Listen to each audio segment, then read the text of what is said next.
अस्सलाम वालेकुम एवरीवन। देखें, कोई भी मुल्क माशी तौर पर चाहे कितना ही तरक्की याफ्ता क्यों ना हो, लेकिन उसमें कुछ ऐसे लोग भी होते हैं जो मुख्तलिफ वजूहात की बना पर गुर्बत और अफलास की ज़िंदगी गुजारते हैं। मुख्तलिफ तहजीबों और रियासतों ने इसके मुख्तलिफ हल निकाले हैं, जबकि इस्लाम ने ज़कात की सूरत में एक अजीम निज़ाम सैकड़ों साल पहले ही मुहैया कर दिया है, जिसके ज़रिए गरीब और मोहताज अफराद की ज़रूरियात ज़िंदगी का इंतज़ाम, उनकी ज़िंदगी की ज़रूरियात पूरे होने का इंतज़ाम होता है। इस्लाम ने मालदारों पर ज़कात फ़र्ज़ की ताकि वो इसके ज़रिए कमज़ोर और नादार तबके की मदद करें और इस तरह दौलत चंद लोगों की मुट्ठियों में ही ना कैद रहे, बल्कि मफलूक अलहाल अफराद तक भी पहुँचे और यूं माशी तवाज़न की फ़ज़ा कायम रहे। तर्जमा है, और वही है जिसने ज़मीन में तुम्हें नायब किया और तुम में एक को दूसरे पर दर्जों बुलंदी दी ताकि तुम्हें आजमाए उस चीज़ों से जो उसने तुम्हें अता की है। एक को दूसरे पर दर्जों बुलंदी से यही मुराद है कि अल्लाह ताला ने जिन लोगों को अपनी रहमत से नवाजा है, सिर्फ दौलत उन्हीं की मुट्ठियों में ना रहे, बल्कि उन लोगों पर फ़र्ज़ होता है कि वो गरीबों का भी ख्याल रखें। यानी कि अल्लाह ताला आजमाइश में डालते हैं मालदार लोगों को कि वो किस तरह मेरा शुक्र गुजार करते हैं, वो किस तरह मेरा शुक्र अदा करते हैं और एक दूसरे के साथ किस किस्म का सलूक करते हैं। हम ये समझते हैं कि मेरे पास माल है, दौलत है, लेकिन हम ये नहीं समझते कि यही माल और दौलत से हमें आजमाया जा रहा है। हम माल में अंधे हो जाते हैं, लेकिन हम उस रीज़न तक नहीं पहुंचते हैं कि हमें अल्लाह ताला ये नेमत दी है, ये रहमत दी है, तो हमें किस तरह इस्तेमाल करना है, किस तरह अल्लाह ताला का शुक्र अदा करना है। ज़कात की अहमियत। ज़कात इस्लाम में एक अहम रुकन है। ज़कात की अहमियत का अंदाज़ा इस बात से लगाया जा सकता है कि कुरान करीम में नमाज के साथ ज़कात का जिक्र 32 मरतबा आया है। ज़कात की फ़र्जियत के हवाले से कुरान पाक में इरशाद होता है, व आक़िमुस्सलात व आत ज़कात, और नमाज कायम करो और ज़कात दो। इसी तरह नबी करीम सल्लल्लाहु अलैहि वसल्लम ने हज़रत माज रज़ी अल्लाह ताला अन्हु को जब यमन की तरफ रवाना किया तो उनसे फरमाया, उनको बताओ कि अल्लाह पाक ने उनके मालों में ज़कात फ़र्ज़ की है जो मालदारों से लेकर फ़ुकरा को दी जाती है। सेकंड, एक और मौके पर हजूर अकरम सल्लल्लाहु अलैहि वसल्लम ने इरशाद फरमाया, इस्लाम की बुनियाद 5 बातों पर है। ये गवाही देना कि अल्लाह ताला के सिवा कोई मबूद नहीं और मोहम्मद उसके रसूल हैं, नमाज कायम करना, ज़कात अदा करना, हज करना और रमज़ान के रोज़े रखना। अब है ज़कात किस पर फ़र्ज़ है। इस्लाम के निज़ाम ज़कात की ये खूबी है कि हर एक पर फ़र्ज़ नहीं की गई, बल्कि चंद लोगों पर, वो भी बहुत थोड़ी सी शराइत के साथ फ़र्ज़ है। अगर उसे भी नमाज, रोज़ा और बाकी इबादत की तरह हर एक पर लाजिम कर दिया जाता तो गरीब लोग, जिन्हें खुद अपनी हाजत और ज़रूरत के लिए माल दरकार होता है, जो बेचारे एक वक्त की रोटी खाते हैं और दूसरे के लिए मेहनत करते हैं, मुशक्क़त में मुबतला हो जाते, अगर उन पर भी ज़कात फ़र्ज़ हो जाती।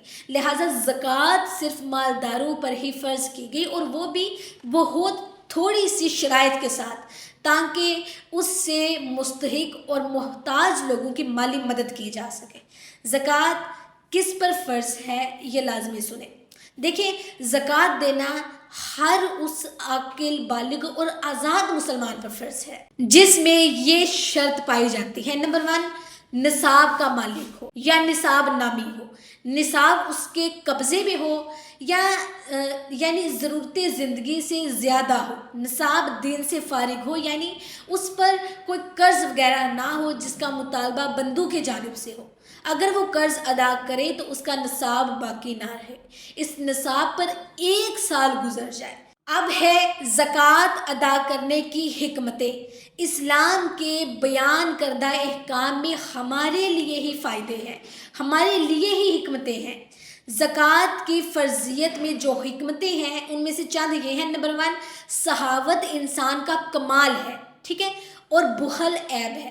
اسلام نے زکوٰۃ کی ادائیگی جیسا پیارا عمل ہم مسلمانوں کو عطا فرمایا تاکہ انسان میں سخاوت جیسا کمال پیدا ہو اور بخل جیسا عیب اس کی ذات سے ختم ہو جائے. یاد رکھیں، سخاوت کمال ہے اور بخل عیب ہے، ٹھیک ہے.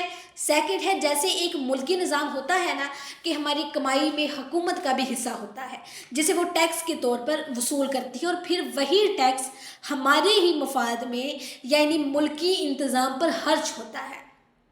اسی طرح ہمیں مال اور دولت اور باقی تمام نعمتوں سے نوازنے والی ہماری اللہ تعالیٰ کی پیاری ذات پاک ہے، اور زکوٰۃ اللہ سبحانہ تعالیٰ کا حق ہے جو ہمارے ہی غربا پر خرچ کیا جاتا ہے. اللہ سبحانہ تعالیٰ چاہتے تو سب کو مال اور دولت سے نواز دیتے، سب کو غنی کر دیتے، لیکن اس کی مشیت ہے کہ اس نے اپنے ہی بندوں میں بعضوں کو امیر اور دولت مند کیا اور بعضوں کو غریب رکھا، اور امیر یعنی صاحب نصاب پر زکوٰۃ کی ادائیگی لازم کر دی تاکہ اس سے امیروں اور محبت میں ایک جذبہ پیدا ہو، باہمی امداد کا جذبہ پیدا ہو، اور اللہ پاک کی نعمت کو سب مل بانٹ کر کھائیں اور اللہ سبحانہ تعالیٰ کا شکر ادا کریں. لیکن افسوس سے کہنا پڑ رہا ہے کہ ہماری سوسائٹی میں جس کا مال ہے صرف اسی کا مال ہے، وہ یہ سمجھتا ہے کہ میں ہی اس کا مالک ہوں، یہ میری دولت ہے. حالانکہ ہم لوگ بھول گئے ہیں کہ ہمارے پاس جو مال و دولت ہے اس کا حقیقی مالک تو اللہ سبحانہ تعالیٰ ہے، ٹھیک ہے. تو اللہ تعالیٰ نے جو آپ کو نعمتیں دی ہیں انہیں مل بانٹ کر کھائیں، اپنوں کے ساتھ مل بانٹ کر کھائیں، غریبوں کو اپنا دوست بنائیں، ان کے ساتھ مل جل کر رہیں اور اللہ سبحانہ تعالیٰ کا شکر ادا کریں، ٹھیک ہے جی. شریعت نے زکوٰۃ فرض کر کے کوئی انہونی چیز فرض نہیں کی، بلکہ اگر ہم اپنے چاروں طرف غور اور فکر کریں تو زکوٰۃ کی حقیقت ہر جگہ موجود ہے. جیسے کہ پھلوں کا گودا انسان کے لیے ہے مگر چھلکا جانوروں کا حق ہے، گندم میں پھل ہمارا حصہ مگر بوسہ جانوروں کا ہے، گندم میں بھی آٹا ہمارا ہے تو بوسی جانوروں کے لیے ہے. ہمارے جسم میں بال اور ناخن وغیرہ کا شرعی سے بڑھنے کی صورت میں انہیں علیحدہ کرنا، ناخن کاٹنا، یہ ضروری ہے کہ یہ سب جسم کی زکوٰۃ یعنی اضافی چیزیں میل ہیں.